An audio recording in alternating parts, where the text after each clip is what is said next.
Et donc on va parler de Tottenham parce que Alexandra Lawton est allée un petit peu à la maison en Angleterre, à Londres, pour parler de Tottenham, pour parler de Wembley, enceinte mythique qui est devenue le nouveau terrain de jeu de Tottenham. On regarde le sujet, on en parle juste après. Alexandra Lawton accompagnée sur place de Claude Acheba. C'est parti.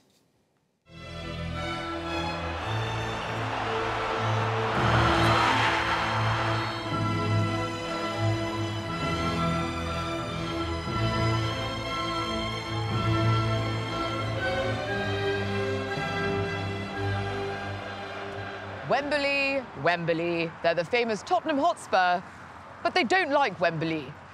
Ok, j'ai modifié le chant de supporters de Spurs un peu, mais au Wembley, Spurs a déjà perdu 8 sur 11 de ses derniers matchs et avec les rénovations de White Hart Lane, il doit jouer encore 19 matchs de Premier League cette saison.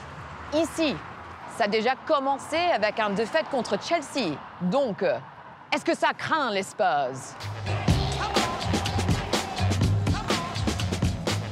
So the new Wembley was opened in 2007, and I suppose the way that it differs from most club stadiums, similar to the old Wembley, is that it's just vast. It's a huge, cavernous stadium. I think part of it is just the unfamiliarity. I mean, we know that top athletes, particularly footballers, are real creatures of habit. They like their routines, they like their little rituals. And they get very attached to their home stadiums. I mean, you think about Tottenham last season at White Hart Lane. They played 19 league games. They won 17. They drew 2. They didn't lose a single one. And there was this real sense of a collective force there. I mean, the old Wembley, Spurs almost had a better record there than anyone. I mean, some of Spurs' most historic moments happened in the old Wembley. 1961, they became the first English team to complete the League and FA Cup double in the 20th century. They won the FA Cup here. And then the new Wembley, nothing but misery. And to be honest, I think that probably has more to do with where Tottenham have been as a team over the last 10 years than anything specifically to do with the stadium. You look at the matches that they've lost here, and generally they've been semi-finals and finals, big showpiece matches. It was a good opportunity for the fans, but obviously there was a bit of trepidation about moving here just because the pitch is a bit far away from the fans and stuff, so we were worried about capturing the atmosphere. But I think that generally, before the Champions League games anyway, there was a sense of excitement about the move. We were here on Sunday. I think it was a decent performance, but the problem was, I think if this game was at White Hart Lane, you would really get the intensity of the atmosphere, which you don't really get here at Wembley. It's hard to generate that atmosphere because all the fans are kind of spread out a lot and they're very far away from the pitch. So it's very hard to get that intensity that we usually get at White Hart Lane. It should be a decent year here at Wembley, but we all want to go back to Spurs. We all want to get back to Tottenham.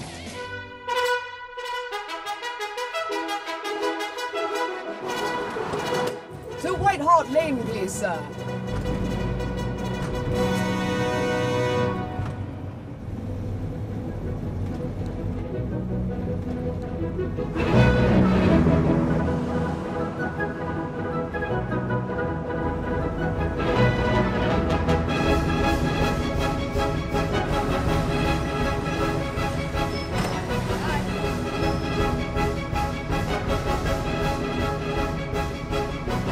On est à 20 km de Wembley et ici devant White Hart Lane, comme vous voyez, il y a des grues partout.